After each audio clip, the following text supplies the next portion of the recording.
Penjelasan muhtamin para pemimpin sepuh di sepuh dan sepuan beliau yang berdiluti dalam produksi para bapak-bapak anggota masjid, anggota pemimpin yang kita muliakan, hadirin wal hadirat sahabatipun rahimakumullah.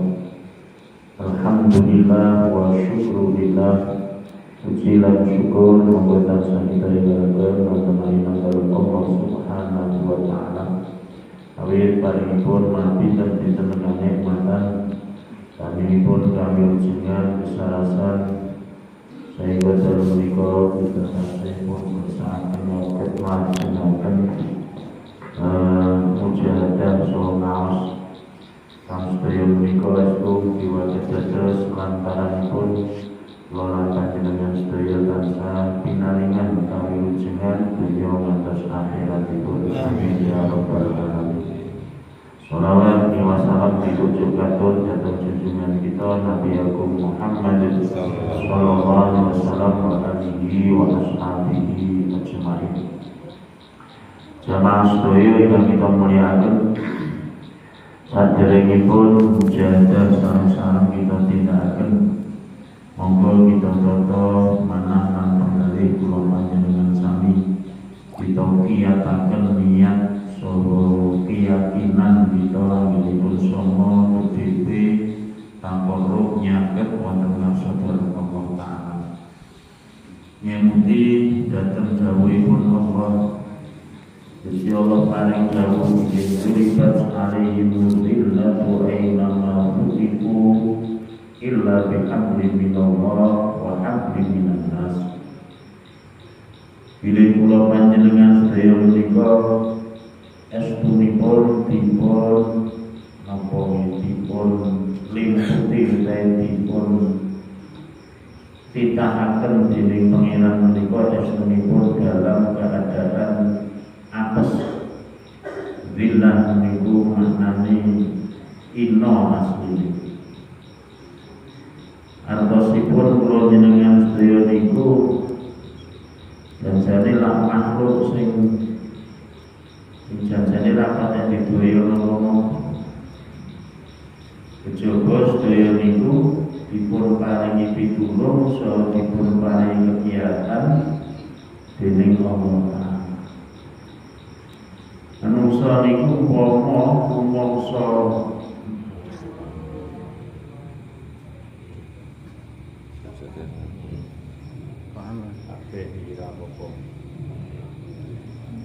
menungsa niku asline sinaosa kados napa? Umpama rumangsa rusa, rumangsa ampuh, rumangsa hebat niku lak mingkar petok. Cara awak, cara kekuatan niku jajane ringkih. Mila tanpa pitulunganipun Allah iki tentu tebih kalih keberhasilan, tebih saking menapa ingkang dipun tuju. Mila kula panjenengan sedaya sama dipun napa dawuhi supados tansah nyuwun dhateng Allah Ta'ala niki mergi kita sedaya niki gadhahi sifat apes, lemah, rumaosi anggenipun apes. Ngaten menika ternyata nggih jumbuh kalih dawuhipun junjungan kita Nabi Agung Muhammad sallallahu alaihi wasallam. Gusti Allah niku Kanjeng Nabi dawuh la yu'tillahu ahadan khamsan illa a'addallahu khamsan akhar. Kanjeng Nabi ngendika Gusti Allah iki ora paring ning suwijining kawula perkara 5 kejaba wis dicepake perkara 5 liyane. Terus teng donya niki lak asline wong niku ming nglakoni nek cara sakniki le ngarani hukum sebab akibat. Biasane nek ana sebab ki ya ana akibate. Ning nggih kadang wonten contoh sing gampang mawon. Wong niku nek pengin wareg ya kudu gelem mangan, paribasa nak ngoten. Kira-kira wonten mboten wong mangan ning ra wareg? Wonten mboten kira-kira wong wis mangan bola-bali kok tetep ra wareg? Ngoten niku jane ya iso mawon, Gusti Allah gawe ngoten niku ya iso. Nggih. Kosok baline ana wong kok ora mangan wis wareg niku ya iso. Riyen ya Gusti Allah iki kuwasa tenan. Tapi sing umum Gusti Allah niku nek ajeng maringi napa-napa niku ana sebabe. Najan ya ana sing kados kula aturke niku wau, ketoke wis nglakoni sebab ning ora ana akibate niku mboten. Contone niku wau.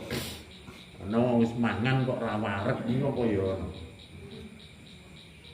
Tahu kula critake ini zaman Kang Jambuddin, Pak Kiai Jambuddin ini yang ngerti. Yen dek ning pondok niku ya sok do napa? Niate wonten ya menjajal kekuasaane pangeran. Dulno Gusti Allah niku ya kuwasa tenan. Ceritane nek cah pondok niku lak ra kulino mangan enak to, Pak. Wong pancen nek ning pondok mangan enak niku ra oleh. Sangu mawon dibatesi. Warung niku dodol panganan enak ya ora oleh. Nah niku nek bocah pondok kok bodho ning pondok. Wah niku pancen kesempatan mangan enak tenan ya. Model Magelang niku nek badan sajake beda karo Jarwaru. Nggih. Nek mriki lak suguhan bodho paling nggo toples niku to nggih. Nggo toples saiki toples saya cilik. Nek Magelang mboten, Pak. Tegarjo khususnya niku nek wong desa niku nek nyuguh niku jan apik-apikan kaya wong mantu lah.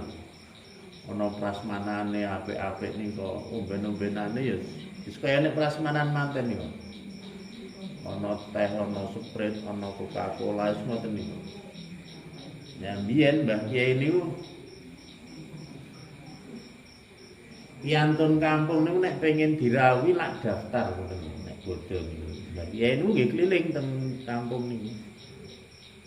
Ya nek Mbah Kiai ngoten nek keliling lak ya ming salaman terus sing kagungan dalem terus medal. Ya sing tukang entekke lak niki. Santri-santri bolong mburi niki. Yen cah pondok niku mbiyen tak tau kulino mangan enak. Nek sedina niku kok njur ming mangan ping pindho kok njur wareg niku ya rugi, Pak. Etungane rugi piye.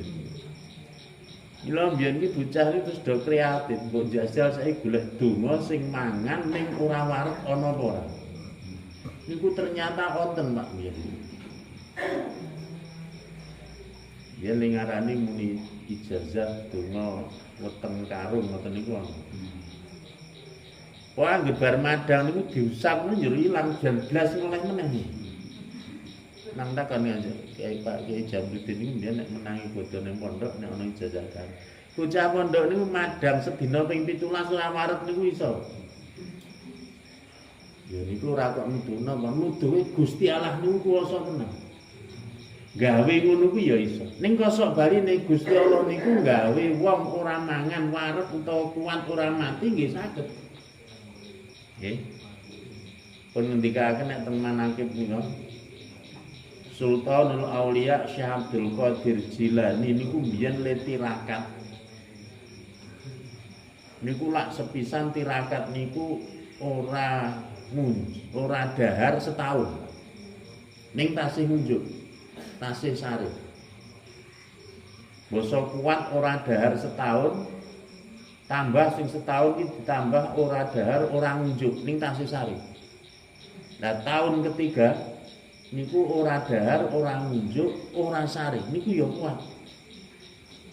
Gusti Allah iki ternyata ya iso gawe ngoten niku nggih iso. Ning biasane ngoten niku wong-wong sing cara kasarane ora umum, ora kabeh digawe ngoten niku. Nek kula jenengan sedaya niki umume ya niku wau ana sebab, ana akibat. Ngoten lho. kula jenengan sami ya nek pengin wareg ya dahar rasane ngoten. Lah Kanjeng Nabi niku dawuh bab hubungan sebab akibat niku. Gusti Allah niku ora paring ning suwijining kawula perkara 5 kejaba. Gusti Allah niku pun nyepake perkara 5 lintune. Napa mawon setunggal? La yu'tillahu ahadan addu'a illa a'adallahu lahu al-ijabah. Nomor 1 Kanjeng Nabi le dawuh Gusti Allah kuwi ora paring ning suwijining kawula kok gelem ndonga kejaba mandine donga iki wis dicepake. Jadi ya dilalah yang niku nek arep diparingi napa mawon ro pangeran niku dilalah dikersake Allah wong niku gelem ndonga ngoten lho. Wong sak janjane sadurunge tiyang niku ndonga napa sing disuwun niku jane wis dicepaki. Jadi karek ngenteni sebabe akibate niku pun wonten ngoten. Jadi misale wonten tiyang niku kaya nyuwun ngono-ngono niku janjane pinyunane napa sing disuni kalih Allah pun dicawiske. Karek ngenteni kapan dheweke niku le ndonga, karek mari. Jadi sadurunge ndonga iki janjane wis dicepaki le ijabah. Niku mila mafhume hadis niki ndawuhaken bilih kula jenengan sedaya niku maknane kon aja memeng ndonga gambarane. Bahkan Kanjeng Nabi niku lak le ndawuhe napa mawon niku ana dungane. Bahkan agama sing dungane paling komplit ngerti kula ya ning agama Islam.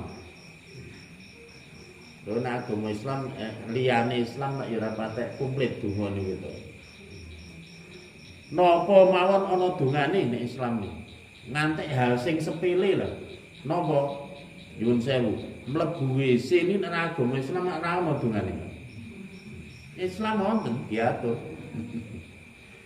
Nah, mila ya dilalah tiyang niku nek arep diparingi napa-napa gelem ndonga niku sebabe ndonga terus akibate napa-napa diparingi niku pun dicepake kali.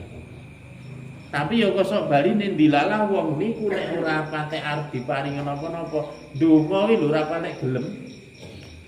Padahal nyuwun sewu ndonga iki lak ya ora barang angel banget. Ora barang rekoso. Umpama wah aku nek ndonga bahasa Arab ya ora patek iso. Jawa ki ya iso. Gitu. Jawa niku nggih saged. Artine nggih padha mawon niku ya dianggep donga. Gusti Allah nggih pirsa. Pun. Mila kangge nglampahi niku hukum sebab akibat niku kula jenengan sedaya monggo babagan donga niku kudu terus. Terus nek perlu ya diperlokke raketan ya mbuh sepira ning donga niku penting. Ingkang nomor kalih Kanjeng Nabi le dawuh wala yu'tillahu asyukra illa a'adda lahu az-ziyadah.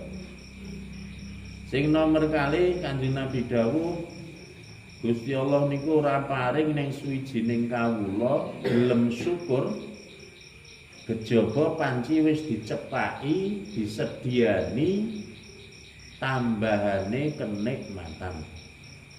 Janjine lak pancen ngoten ta Quran le dawuh niku la in syakartum la azidannakum.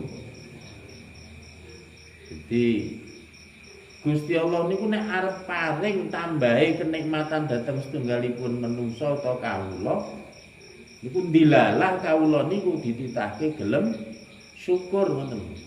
Nah syukur niku napa? Syukur niku ya nek cara bahasa jare muni matur nuwun.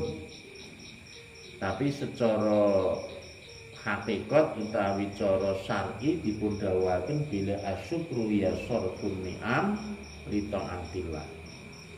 Sing jenengane syukur iku kowe nggunakake kenikmatan, nggunakake napa sing diparingke Allah niki dienggo sak mestine cara gampang. Utawa nek sing tepat nggih dienggo taat ning Allah. Mondo nikmat napa mawon niku anggere digunakake apa mestine niku diarani syukur. Diparingi sehat misalnya, ayo tinggu kerja, tinggu ibadah, waton orang maksiat. Diparingi rezeki, diparingi nopo, pokok orang maksiat niku diarani syukur. Nek ngoten mesti arep ditambah. Ya ming jenengane tambahan niku kaya ampun dimaknani nek tambah niku mesti dalam hal jumlah mboten. Urung mesti. Ana kalane tambah niku jumlahe ning ya ana kalane tambah niku tambah gedene. Nggih. Duwe nikmat rezeki disyukuri misalnya. Rezeki kala wau dipun ginakaken sak mestine. Niku ora kok njur mesti njur rezekine tambah jumlahe mboten umpamane maune sing bayare sesasi 3 juta kok njur dadi 6 juta ya mboten. Ya tetep 3 juta ning manfaate nikmate tambah. Cara wong Jawa le ngarani napa nggih? Temata utawa temonjo iso dirasake ngoten lho. Niku jenengane tambah nikmat. Ning ya ana kalane iso tambah jumlahe. Dereng mesti muni tambahan kenikmatan iki rupa jumlah. Nek saben-saben nikmat kok tambah jumlahe kadang malah repot. Nggih. Awake dhewe diparingi nikmat apa misale putra niku nikmat napa mboten? Nikmat to nggih. Nek saben duwe putra disyukuri kok tambah putrane gelem mboten jenengan. Ayo niku malah nggih mboten mesti disyukuri niku lak tambah manfaate, tambah saene ngoten. Mila Kanjeng Nabi dawuh wong kok diparingi napa iso syukur iki wis dicepake tambahane kenikmatan ingkang dipun syukuri kasaban. Sing nomor 3 Kanjeng Nabi dawuh wala yu'tillahu ahadan at-taubah ila a'adallahu al-qabul. Sing nomor 3 Gusti Kanjeng Nabi dawuh Gusti Allah ki ora paring ning suwijining kawula gelem mertobat jaba ditampane tobat niku wis dicepake. Obat niku penting mergi kula jenengan sedaya mesti ora lepas saka maksiat saka dosa. Lah kadang setan niku le aja ilak ngoten. Alah tobat wae ora lunga ya ming dosa neh ngoten ya akhire wong do ngomong tobat. Iku nek kula ibarate ya padha karo awake dhewe niku lak ya misale klambi napa piring kok dadak dikumbah dadak disai ora lunga ku ya ming reget neh to. Ayo padha kali awak kula jenengan sami niku. Pun to netepi tobat niku sae. Senajan kadang kala hebat tobat dosa ya ora apa-apa ya engko tobat meneh ngoten. Ya sesuk ming karek siki-sikian tobate karo mantine sik endi lah ngoten. Nah, tobat niku penting. Bila Kanjeng Nabi dawuh at-taubatu minadz-dzambi kaman la dzanba lahu. Wong kok gelem bener-bener mertobat ning Allah iki paribasan kaya wong ra ndek dosa. Mila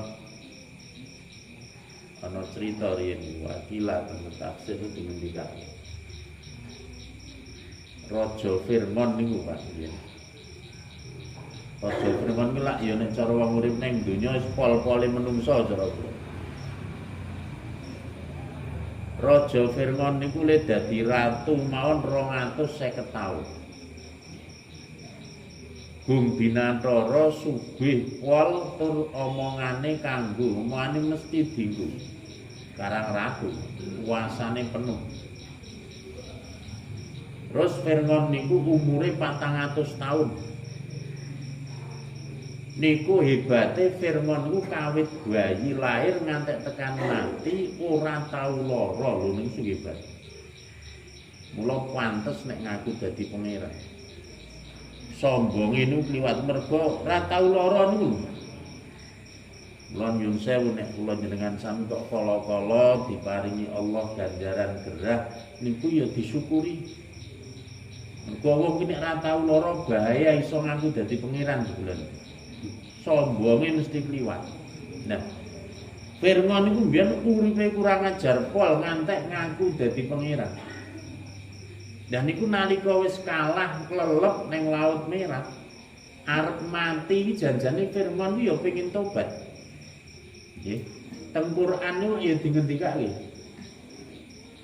Bahwa Firman nalika klelep janjane wis arep iman, arep ngucape tobat ning Allah. Ning wekdal niku lak kaya-kaya sing ra trima niku malaikat Jibril. Jadi Firman ku agak arep mangap tobat ning Allah niku Jibril terus cangkeme niku dijeli lendut niku. Sehingga orang antek sempat tobat terus mati. Jibril niku le gregeten, lah kok le penak temen ning donya mben kurang ajari pol kok njome ngarep tobat ku nek tobat ngapura dosane karo Gusti Allah terus oleh swarga rak ya mesake sing kaya kula jenengan iki to. Gitu. Sing ning donya ya ora sugih-sugih banget. Gitu. Uripe ya ora penak-penak banget. Enak Firman niku mbiyen arep tobat ora iso mergo kesusu dijejeli karo malaikat Jibril. Mila teng mujadan ya Mustafa ini lak pisanan sing diwaca istighfar. Istighfar niku nglanggengke tobat. Mila paedah istighfar niku patasan. Larasai menika monggo kula jenengan sami. Wonten teng donya niku anane ning adang-adang rahmate Allah. Kula jenengan sami nyuwun isane ya ming nyuwun sing nentokke sing paling niku mangke Allah taala. Lah nalika kula panjenengan sami sampun ikhtiar kanthi nyuwun kanthi ndonga sak piturutipun niku mangke Gusti Allah niku nek paring mesti pas. Tegese mesti pas niku ya mesti cocok kalih napa kebutuhan kula jenengan sami. Lah cocoke kebutuhan iki kadang sok ora cocok karo nafsu. Lah niku sing kudu di bukan mungkin njaluk ngene kok malah diparingi ngene. Ning janjane sing apik ya sing diparingi Allah niku. Cara biyen tadi kula terangke bab mandine donga. Di antara termasuk mandine donga iki kadang dimandekke dijabahi ning dijoli kali Gusti Allah. Dijoli napa? Dijoli karo perkara sing luwih kula jenengan sami betahaken. Contone napa? Contoh misale niki wonten sing sok biasa napa? Nyuwun sewu, biasa ditagih utang enten mboten? Wonten sing biasa duwe cicilan gampangane ngoten. Contoh sing gampang, sesuk-esuk iku kudu nyicil mongko bengi niki durung cecekel. Ngoten niku bengi le ndonga kira-kira njaluk napa kira-kira? Nen? Lah ya njaluk duit to niku. Wah le ndonga wis mesti ngantek dipol-polke ya rumangsa rung cecekel. Sesuk kudu ngangsur, kudu nyicil misale. Mbak le ndonga mesti pol-polan. Sing dijaluk rani ya ming duit umpamane cicilane niku 2 juta umpamane. Gusti pokoke sesuk-esuk 2 juta lak ngoten. Lah kok dilalah esuk tekan awan ya ora nyekel dit 2 juta niku kira-kira dongane janjane mandi apa ora niku. Ya anggepe lak mesti wah, lha ku mujadah kuwi ra mandi aku njaluk dit 2 juta nyatane esuk ya ora metu lho. Tapi kan kula jenengan saya mboten ngerti takdire pangeran. Iso lho kadang cara dibuka catetane takdir kudune sesuk-esuk niku ngalami kecelakaan umpamane. Pro Gusti Allah jane ditakdir sesuk-esuk iku kudune kecelakaan. Kecelakaan mongko utung sikile apa nek operasi entek 30 juta misalnya. Ya mari ning kudu entek 30 juta. Bengi ndonga ming njaluk dhuwit 2 juta rembu ngangsur. Ning esuk ra dinehi dhuwit ning dislametke ra sida kecelakaan misalnya. Ra sida operasi 30 juta. Lah is badhe to niku. Badhe piro, Pak? Niku artinya napa diijoli nganggo perkara sing luwih dibutuhke. Kula jenengan sami nek ndonga niku kudu husnudzon. Donga niku mesti mandi. Ora ana donga kok ora mandi. Ya mung bentuke mandi niku werna-werna. Mila monggo kula jenengan sedaya donga niku penting. Sak derajat pangkat, sak mampune. Syukur mujahadah niatul mustaghfirin iki ampun ming ditindakake selapan pisan. Syukur dijokke misale seminggu pisan napa ya pendak 10 dina pisan, syukur bendina nek iso. Nah niki sae sanget kangge napa? Kangge ngemuti kula jenengan sami niku butuhe tasih kathah tengersane Gusti Allah. Pun kula monggo sareng-sareng kita tindakaken. Mugi-mugi kanthi keniatan ingkang kiat saha keyakinan ingkang kiat ugi napa ingkang dados pinuwun kula panjenengan sedaya dipun ijabahi dening Allah taala kanthi hasil maksud lan kawilujengan khususipun donya akhirat nggih keluarga kula panjenengan sedaya masyarakat kula panjenengan sedaya lan sedaya tiyang-tiyang ingkang sama kita dongaaken kesaenganipun amin ya rabbal alamin. Mekaten mugi wonten manfaatipun monggo sareng-sareng kita tindakaken kanthi ikhlas sing penggalih saha teman-teman manah ingkang kiat mujahadah niatul menika dados lantaran kawilujengan kula panjenengan sami. Hadanallahu wa iyyakum ajmain. Wassalamualaikum warahmatullahi wabarakatuh. Waalaikumsalam.